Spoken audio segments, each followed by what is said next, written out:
leftovers in the refrigerator. Thank you for returning subscribers. Newcomers, come on, push that red subscribe button and join the family.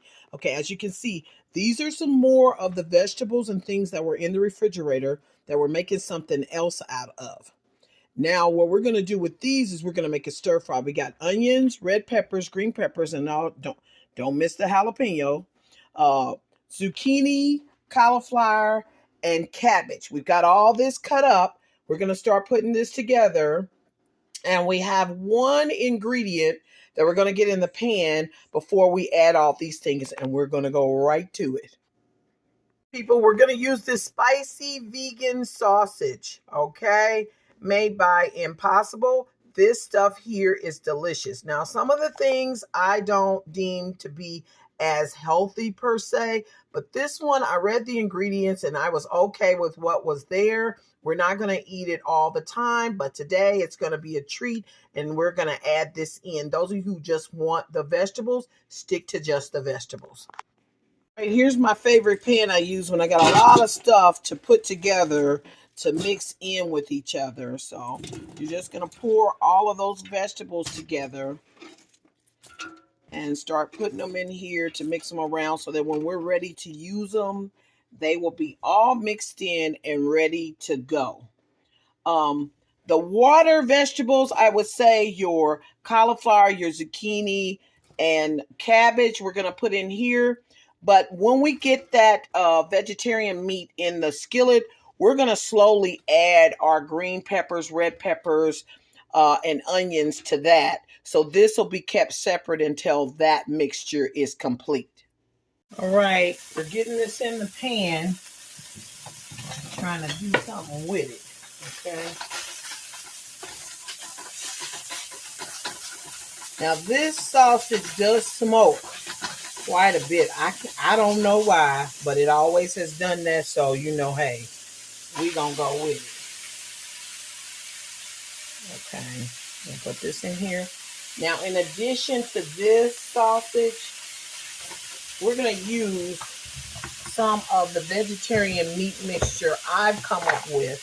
And those of you who are interested in learning how to make this meat mixture, please let me know down in the comments and I'll make an actual video on this meat mixture right here that I made myself. I have been experimenting, you know, with different recipes that I've learned, and I've kind of got my own rendition together. And if you all let me know, I want to have at least 10 people in the comments to let me know if they want me to make this, and I will show you how to prepare this yourself. Now, the only thing I can say about it is it doesn't stick together as well, but for a loose meat, it's excellent. And I mean, when I say delicious, it's delicious. So we're going to add some of this in here. Let me get my hand clean. I'm going to add some of this in here. And start adding those vegetables to make our stir fry. Now, those of you who want to stay away from things that people are calling processed or whatever, then you'll be the ones that want to go down in the comments and say, hey, can you make the vegetarian ground meat or non-meat? And then you can just use that yourself, you know. But this right here, oh, I wish you could smell it. It is really delicious. And as I'm thinking about it, the sausage, I think the best part about it is I like the hot. And with my own ground meat mixture, I'm going to try out some things myself. Maybe add a little sage, you know, what they put in sausage, and maybe a little heat. And I'll be able to just completely stop using the substitutes altogether. It's all in the recipe. If you got a good recipe, that's what's going to help you. Yeah, that's what helps you move to the next step. So, you know, but no shade on anybody that uses the meat alternatives. Just be mindful of what's in them, and you know your body and you know what you need and what you don't need. So, and then I've learned, don't listen to the hearsay, because you'll have certain people say, well, this kind of meat, this. No, read the ingredients for yourself. Because I've went and read ingredients of things and realized what the hearsay wasn't really the word. Okay, here you go, people. We got these jalapenos. We're going to throw them in there too. You don't have to have a lot to get that good flavor. The flavor is coming from the seed, I'd have you know. The seed is where the hot is. You just use the jalapeno without it, you'll get that good flavor, but you won't get the hot. So if you want the hot, you want to include the seeds, okay? So let me get something else to stir this around. Yeah, oh, that is beautiful. Look at that. You could probably even make a loose meat sub out of that. That looks delicious, people. Oh, I wish you could smell it. It is just heavenly. Oh, it is so good. Okay. Now, once you get a burn on this meat, because you want to put a burn on any meat or non-meat that you're using. That's what brings out the real flavor in it anyway. Okay, once you stir this around, I'm using a wok. So you know what? You can empty out that center. And when you push everything to the side in the center, that's where you're going to take that container of all those good vegetables I had. And you're just going to put those in there.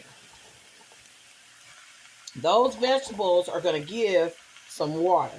Now you can turn that temperature down a little bit until you can get that water flowing from the vegetables that you put in the middle. And you're just going to add as many as you can till you can't add them no more. Okay. I think that's probably about all you're going to get in there for now. What I've also realized is that sometimes you can take and cut up all your vegetables and put them in a nice pan and put them in the oven.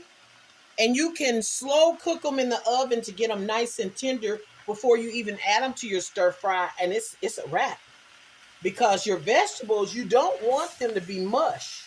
You want them to still have some texture to them. Yeah. Now you want to get this stirred around. You want to be careful. Okay, I'm going to pour this out and mix this up and then put it back in here, okay? Now, as you can see, we've transferred that into our pan that we're going to put in the oven. So remember, after you get a good burn on that meat and the onions and things, and you've got that marinating together, now the trick is to get a skillet or a pan large enough for the amount that you're going to make. And I wanted to use all of the leftover vegetables and things that I had. So I ended up with a pretty large amount, as you can see. So I'm going to put this in the oven and let it cook the rest of the way. You're not going to have to cook it for more than about, I'd say, 30 to 40 minutes, because the sausage, you've already browned it and pretty much cooked it, and it's plant-based, of course. So it's just all a matter of heating up and making those vegetables get tender, and then your dish is done. So we're going to go ahead and get the top on this and put this in the oven for those 30-40 minutes, and we'll come back to you. All right, I just had my son take this out the oven. We're going to take this top off and show you what we're working on. Now look at that. That is delicious. Look at that. And just get a little, look at that. That's just beautiful. I'm going to get a little taste of this. Oh, man, that's delicious. Now, due to the fact that I used the meat mixture that I made, and there were many good seasonings in it, I only put a little salt and pepper in it, and that was it, and it is delicious. Well, you go ahead and try to see what you can get out of your refrigerator and turn into something good. And if not, just use the ingredients you saw me use and make your rendition of this. You know what I'm saying? Make it your own. All right. Well, I want you to have a great day and enjoy. Thanks a lot for watching. Bye-bye.